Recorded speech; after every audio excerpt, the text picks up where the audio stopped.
Hey guys, how's it going? And welcome to another spoiler video. This time, we still are. The gang is still all here. Amazingly, it's pretty weird. Two times in a row. We're still alive. So we got some what looks like to be some cool spoilers, and we also were going to go over two spoilers that came out this morning. Again, for some reason they did this before. Not sure why, but kind of weird. So we'll get into that, and also, as always, if you guys are looking for Force of Will singles or looking to pre-order this next set, Winds of the Ominous Moon, as well as the next set of Caster Chronicles, different things like that, be sure to visit Happy Little Hug Factory in the description below. Make sure you click that link so they know we sent you. So we'll go over I'll go over this one first. Leaf Assassin. So this is a green one. Of course, Colin wants to go over it. Well, because I have thoughts about the next card. So one costs 3/4 elemental, another elemental. When this card enters the field, reveal any number of elementals from your hand. This card deals 200 damage to target J Resonator for each card revealed this way. Okay, I take that back. I did not realize it was 1 cost. I thought it was 2 cost. And I also thought it was a chant, not a Resonator. This card is stupid. Wow. This is a stupid card. I'll just say what I said earlier today. Hey, look, green has burn now. What's up with them wanting to give bodies with green as well? Like they did the same thing with Lorite. They gave Lorite a blue ability and also a body on the field and made it green. This one they gave it a red ability and also gave it a body on the field and turned it green. Like why did they? Lorite doesn't have a blue ability. What's his blue ability? He's an ability that should have been blue, is what he's trying to say. Because he's canceling abilities. Yeah, that's a blue trait. And not chance. That's always been a blue trait. Yeah, you can't argue that. Yeah. No, Glimpse of Kage and Keys the Color both blue. And what's the other one? There's another one I'm forgetting, but that's also blue. I think Joey got it. No, there's Glimpse. There's Glimpse, Keys, and there's another one. Lunar. Oh yeah, Prison. There. Unless you're thinking of another one, but yeah, I mean, yeah, I agree. No. Point is, this is only 1 cost. And if you're running a pure guild deck, you're going to have elementals in your hand for days. So this could do a crap ton of damage and still be a body on the field. And it's a 1-drop 3/4. So it's a decent 1-drop 3/4 elemental. Even if it was a vanilla, instead of a guild deck specifically, a 1-drop 3/4 elemental is really good. And the fact that it has that effect on top of that, I think is really good. I don't know. That's crazy. I didn't realize it. It was all the other stuff. Good. I thought it was a 2-cost chant, and I was like, oh, that's pretty decent instead of a guild deck. Honestly, if it was a 2-cost chant, it'd be terrible. No, dude. You mean like, it'd be balanced?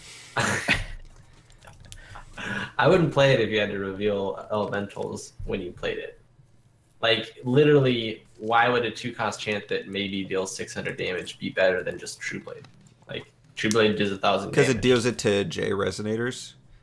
Oh, it does? Yeah. That's true. True Blade, isn't it? You know that thing that red does? Yeah, J Resonators. You hardly need to hit a J Ruler with this. Or with, like, this ability. It's not going to even kill a J Resonator until, like... It'll be a finishing blow or something like that. It can kill Imul, maybe. Next one, Oscar? As a chant, that'd be terrible. But yeah, as a Resonator, he's really good. The next one is Glint of Insight. And it's a black card, 1 cost. Chant Mystery, so it can be searched out from that other card. It says, name a card. Your opponent reveals their hand and discards all cards that share a name with the named card. Remove 2 mystery counters from your J Ruler. This card in your graveyard gains Remnant until end of turn. So you can't play it again after you played it. Yep. I like how someone pointed out, they're like, this should have been Rhea's Unsealed ability on her J Ruler side. And I was like, yeah, why wasn't it? That's weird that it's not. Yeah. I mean, it's still great as a card. It's ridiculously great as a card. Yeah. Absolute worst case scenario, it's a 1-drop that makes your opponent reveal their hand. But 99% of the time, you'll know what you're searching for, or use it as a fail-safe, like for your winning combo. Like say you're about to flip your J Ruler and do the winning game move, and the only thing that can stop you that you know they probably have is Lorite. You preemptively say Lorite, or it's a dark deck, so you're running Thought Controls, you're running Nameless Mist, so you're already looking at their hand and seeing other cards that you want to get rid of. So if you look at their hand and they have 2 Severing Winds and one, I don't know, other card. You get rid of the one other card strategically so that you can play Glint to get rid of 2 cards with Glint, so you're getting rid of a total of 3 cards. And then if you Remnant, then you can get rid of even more cards. You can play that 2-drop Resonator that for 0 cost you get to look at your opponent's hand once per turn, so you just keep looking at their hand and use this and stuff. That card sucks. Or like you told me earlier today, if you're playing IU, you can get rid of the Foresights, so you can make sure you swing in for game. See, that's pretty interesting. I like that. By the way, Colin, I like how you're just pulling comments from YouTube, from Facebook comments now. No, what? Or the Resonator one, yeah, the Resonator one. No. The this is what her unsealed ability should have been. That's oh yeah, that one too. I literally, when I said that, I said I agree with what someone said. I'm pretty sure I opened with that. Yeah, God did it, Joey. Glint of Insight's super good though. But yeah, I agree also with I think what Alex has said, that this should not be a 1-cost card. This should be a 2-cost at minimum. Yeah. Especially with that Remnant ability. I think being able for 2 cost. I think the best part about it, or like a really good part about it, is like you can play it, miss something, and then like get a look at their hand and then Remnant it and like hit whatever you wanted to do. So if you name like Lorite and they don't have a Lorite in their hand, but they have like 2 Severings or 1 Severing or whatever, you can Remnant it and just say Severing this time. And so it's really I think it's too good. I don't think it's too good. I mean, I do. There's so much hand removal right now. We didn't need more, and if they're going to add more, why make it the same cost as the other hand removal, but in my opinion better? Well, it's because like turn 1, like you don't want to play this turn 1. So like, yeah, I don't know. It's not designed for turn 1, I guess, but you have thought control and all that for turn 1. And then for the next remainder of however many turns, you actually at least have a general idea of not only what's in their hand, but based on their hand, what's probably in the rest of their deck. Especially if you're going against a Sherry deck, you know what's in their deck and what it would most likely be in their hand. So like, yeah, I don't know. I feel like they printed it to try and answer some of these cancels and stuff like that, but it's the same thing with Black Moonbeam, where it's not a good card to have in the game. It's not gonna. It's the same thing I said before with Lorite. It's printing did I say it on the podcast? I don't know. It's printing a card that's whole purpose. Like the fun of the game is doing different things and abilities and combos and different things like that. And they keep printing cards to try and make the game as vanilla as possible when you're playing. They're printing cancels to make sure you can't play cards. They're printing ability cancels to make sure you can't do cool abilities. And now they're printing cards to make it so you can't play cards that combo off with other stuff. So they're basically trying to, when you're playing a game, everything's flattened out into this just sort of stale, repetitive gameplay without any cool combos or anything like that, because they're printing so many cards that are super cheap and easy to just cancel those combos. They should have combo cancelers, but they're all super cheap and easy to play. That's my problem with it. Yeah, I mean, I can see that take on it. I mean, I think it's more, I don't know, I've never thought. I mean, I guess I kind of agree with you, Colin.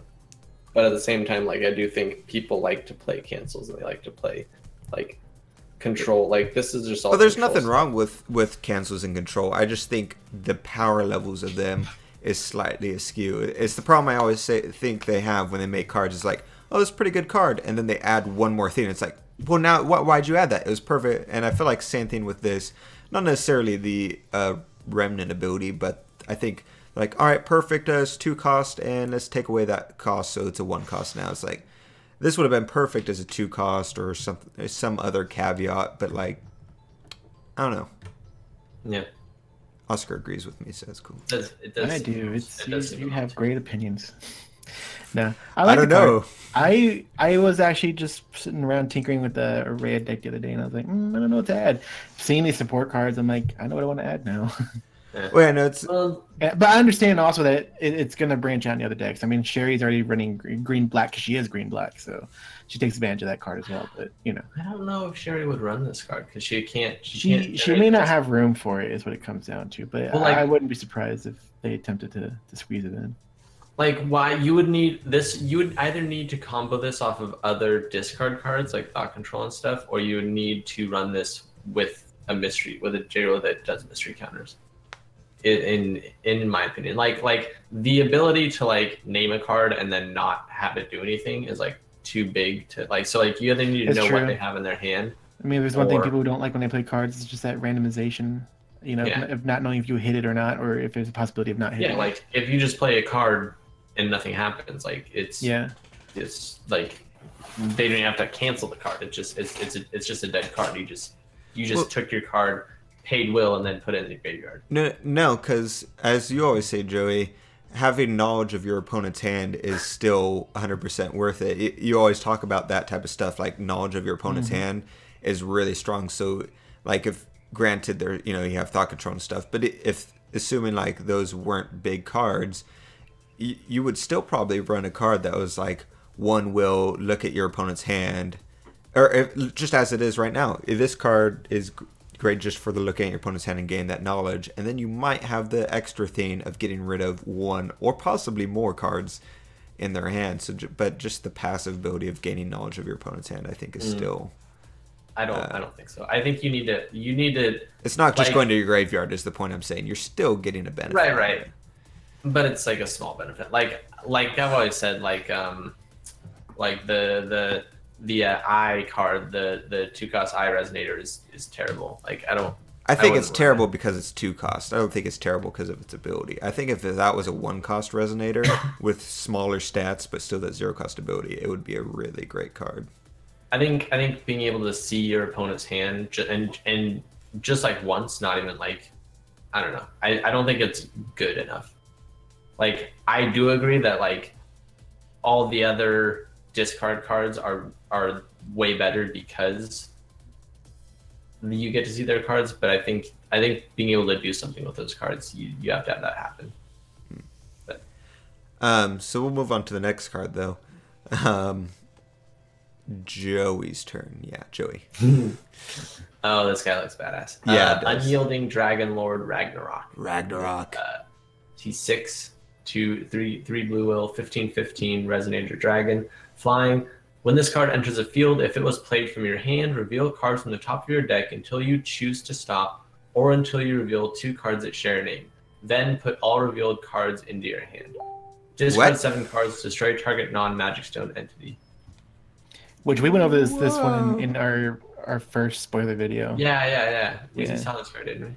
Yeah, like... and I didn't catch the part at the time where it says you can choose to stop when you want to, which is people were saying they would run this in an IU deck, and I was like, well, that deck you out, and they're like, no, you stop when you want to, and I was like, oh, that makes sense, yeah.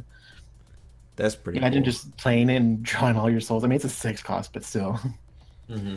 I think that this could be good. Well, one, it might be good inside of an IU deck. It probably would be. But when would you ever get to 6 mana? 2, yeah, you could. I think it could be good inside of a Scarlet Girl deck because it gives you a mechanism of not only discarding cards, but something to do with those cards when they're discarded with destruction. And it also... The thing is, though, you have to discard... It's like you have to discard exactly 7 cards. Like, you can't discard 5 cards just to get down to your, like, null ability stuff. Well, yeah, but you math it out when you're drawing those cards from your deck. Yeah, and that's stuff a good like point. That. Yeah. You could draw multiple 7. I think it's cool. It's a really interesting... I think it's something maybe not a lot of people play, and then we'll, at some point, whether from another ruler working with it or something like that, I think it'll see some... I don't think it'll see play right away, but I think this is something we could, down the road, start to see play from at around that point. I actually really like this card because of a couple of reasons. First of all, like, the art. You can... Like, well, yeah, the art looks amazing, and it's a dragon. But, like, the cool thing to me is that, like you basically start using your your deck as a resource. So like you can play this guy, draw like 40, like 30, like trying to do math, 35 cards, and then discard like all 35 of those and like destroy 5 things, and then like swing in for game or something, or like just stupid combos like that. And then also this thing can kill J rulers also. So like you can play this, draw 7 cards, and then just kill, and then just discard those and just kill it. Like, it's, you know, you can kind of look through like this discard 7 cards ability is like, it's super flexible, and like as long as your like deck isn't really like, you don't care about decking out, you know, it could be really good. Like imagine this in like a Burning Tree deck or something. I don't know. Like you don't care about. You know, it'd be great in Joey. Be great in epic stories. It would be great in epic stories. It'd be awesome. It actually would be super. I think this would be great in epic stories. Actually, you could honestly. Like, dude, you could play like Lumi or something, right? Play this card, like draw everything, drop everything, and then play Horn, and then sack it, and then like flicker him out, play him back down. No, it's like, only if it was played from your hand. Oh yeah, you're right. They you know, it's not green, so they make sure they cut that balance right at the root there. You could still like bounce them into your hand though. What? I said, what's that hashtag again? Yeah. Hashtag salty Colin. There you go. No, but I actually still do really like it. Like you also just draw all those cards, so like you can have a full comp, like a full 7 card hand, and then just like draw 7 more and kill something or do whatever you want. Yeah, I think this is super strong. I just don't know if it's gonna find play though. So next, I think we will. But yeah, I agree. But next we'll have Blue Leaf. It's a 1-cost 1/1 elemental with inheritance. Joey, does that do it for you? That get you all excited? Yeah, actually, yeah. Banish this card. Return target resonator with total cost 2 or less to its owner's hand. Oh. Inheritance of 1. Return target resonator with total cost 1 or less to its owner's hand. That's not bad for an elemental. It's a 1-cost void, so you can splash this card into any deck you want to get bounce into any color deck without running blue. With the total cost 1 or less, what are you bouncing that's 1 or less? That's not going to just... Your inverted resonators for 1. All those pesky inverted resonators are in the meta, right? Everybody plays those. You can bounce Blue Leaves back on their hand so that they can replay their Lorite. Bouncer Thomas, I think is what Colin's trying to say. I don't know, he's not bad. I prefer to play him in the field and banish him for the 2 costs at least.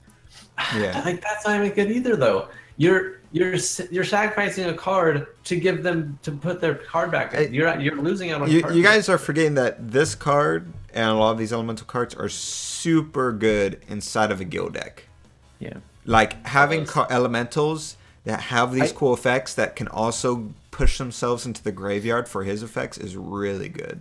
Yeah, like I'm already envisioning that there's this like guild toolbox deck with all these little new elementals we're seeing with these cool abilities. Well, no, it's going to be a guild elemental deck. I don't think they have toolboxes yet.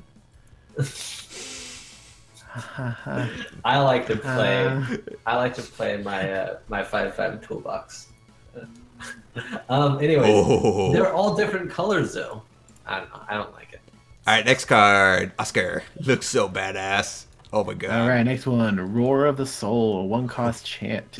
Put up to 2 target soul resonators from your graveyard into your hand. There you go, Oscar. Wow. Not instant speed, but still wow. You shouldn't have deconstructed your IU deck. I did, and it's still constructed. All right, you were starting to. You took cards out of it. No. I took cards that were useless out of it and so I could put more souls into it. That's great. More soul. Because that's Oscar. What? No, I just meant 1 soul because of IU. The only 1 soul was IU. Anyways, I'm interested in this because I wonder if that means you would introduce us if you didn't introduce another soul. So we might see another soul in this set. Yeah, and that's a main thing IU is missing that it really needs is recycling from the graveyard of its souls, because once you pitch those, they're gone. So you have a ton of those already. Not specifically for souls.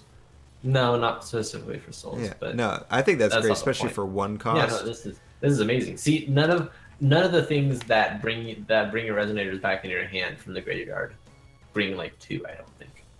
Like there's like the Darkness Magic Crest, Spider's Web. Usually when they're target specific, if they're target specific, like this targeting souls and stuff like that, they usually up the number, especially like ones that reveal top cards from your deck, different things like that are searching your deck. They're usually for one, but you'll notice when it goes target specific, a lot of times it'll either increase the number of cards from the top of your deck or increase the number of cards that you're grabbing.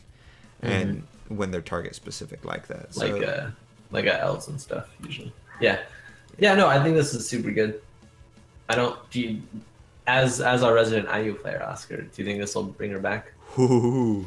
I don't know. We'll see. I mean, I guess technically she really didn't go too far, but Oscar or Joey, if here you go, Oscar. The next card might change your mind. Joey, read the next card. Three cost, quick cast, chant. Target J. It's called. What is it called? The End of Possession. Thank you. Really pretty awesome. Target J Resonator loses all abilities and becomes a 0/1 until end of turn. If it's IU Shaman Swordsman, it retains all abilities and becomes a 2000 instead. Wow.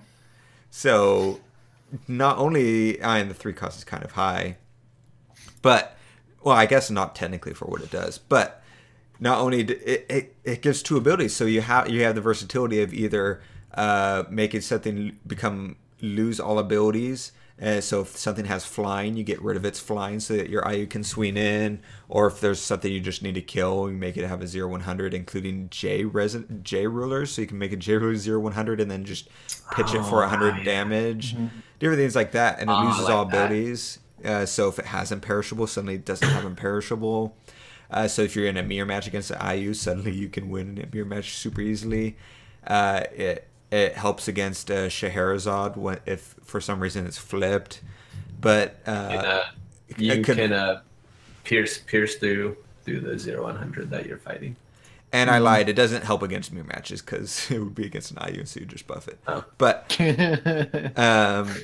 But conversely, you can go super offensive and just buff the shit out of your ruler and stuff like that. That's super cool. I like it. I'm definitely a fan of it. So does this works on the J resonator, right? It doesn't work on the resonator. No, because it says J/resonator. That J/ruler. No, I was just wondering resonator. No, the resonator has a different name. Okay, yeah. Oh, I see what Joey's saying. Yeah, Joey, get out of here. I didn't know what this is just the J ruler's name. Yeah. So you get 1,000 buff for 3. Is it worth it? I think the flexibility is worth it, yeah. And like cards, like decks that want to kill J rulers will probably run this. Oh yeah. Until they go get an IU and they're like, oh fuck. No, I think this is really cool. It's really fun, interesting too. We've never had something that really like transforms a J ruler like that. Essentially bear magicking a J ruler, which is kind of cool. As the appropriate cost. If this was a green card, it'd probably be 1 or 2 cost. But it and also I think. Sorry, go. No, I was just saying, and also possibly bringing IU back into the fold is going to be kind of cool. I think it'd be interesting instead of all the aggro IU stuff we've seen, maybe like something like this and like the Dragon Lord might push her to more of maybe like a late, like a mid game or like a late game, like swing instead, you know? Because like 3 mana is a lot. It depends what your opening hand is, because you could but you also want to play maybe you don't want to play it, but like usually you want to play the Sprinting Flame Horse the turn you're trying to deactivate 2, and like you're like if you do need to bring stuff back, you know, you're gonna pay 1 mana for the Roar of Soul card or whatever, Roar of the Soul, or like your Doctor's Magic Crest or stuff. You know, you want to just have mana up to play stuff. Yeah. So I don't know. I think it's cool still. Yeah. I think this is better for I would see this in like an IU deck that wants to like swing 2 or 3 times with her, not like one big push. We'll see. Yeah. You can only run one of it in your deck anyway, so it's not like a big all thing. Yeah. But it just feels too expensive for like an aggro IU deck. Yeah. Like I think it's fine. What do you think, Oscar? As a resident IU player. Yeah, I mean, Jerry is right. It's expensive for 3. I think because all you have to do is have 2 stones, and then you judgment with your field card out. So then you have your 3 stones, and then you can't pitch it that turn. It's asking a lot on that field card. There's so many times you don't. I literally said it depends on your opening hand when Joey said the will to play it, but I think there's decent odds that you would have that card. But even so, even if not, like. There's other things like if you're running Flute's Dragon and you pulled that, or if, there's other ways to get that 3rd stone out that I think could make it consistent. And then I got used to playing like with the way Zach played. Like you played his IU with like 2 to 3 stones, 4 max type of thing, and you watch these streams of these players playing it, and they have 5, 6, 7 stones, so they're playing their decks a lot differently than what I got used to playing. Especially when going against different decks, especially Sherry, you can't just go all in, because if they crush you relatively quickly after you've already expended resources, then they can go on the offensive, and it's hard to bounce back with an IU deck with how inconsistent your pulls are. So maybe is sort of stalling out until turn 4 or 5 is the direction IU should go. That's just what I was saying, Colin. But I will say, like, I don't know, like this one card does what 2 soul card, like just discarding 2 soul cards is going to do basically. Well, as I was wondering, is 3 costs enough to justify 1,000 buff? You know? Like, yeah, you're only risking 1 more card for no mana.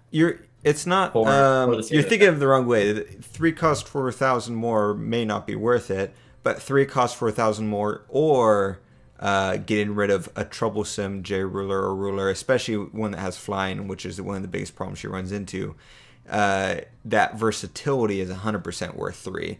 If it was a 2 cost and buffer 1,000, or 2 cost transform a J ruler, both of those separately are still decent, but making it a 3 cost instead of 1 card, which frees up a space in your deck for other cards and stuff like that, I think that's where the value of it comes in, is the versatility. Yeah. But I don't know. Yeah, so that's a little bit longer of a spoiler video. Yeah, but I know this got quite into it. Let's know what you guys thought. Good conversation. Yeah, no, it was good stuff. Continue the conversation below, guys, and we'll see you tomorrow when we see Colin's favorite color, wind spoiled. We'll see what happens. Yeah. They were pretty tame last night, and my theory. Will we see the ruler this week? Will we see her? My theory is that they were holding back some of the bad green stuff for later, so we'll see. They didn't want to give Colin a heart attack. No, guys. That's why they released the Leaf Assassin when we weren't doing our spoilers. It's a conspiracy. They didn't want Colin to get all mad and upset. Well, joke's on them. Colin will be too tired to care. What were they saying? Like 5 a.m. their time, 4 a.m. Yeah, exactly, right? Joke's on them. I made it the opening card of this video, so. All right, we'll see you guys tomorrow. Bye.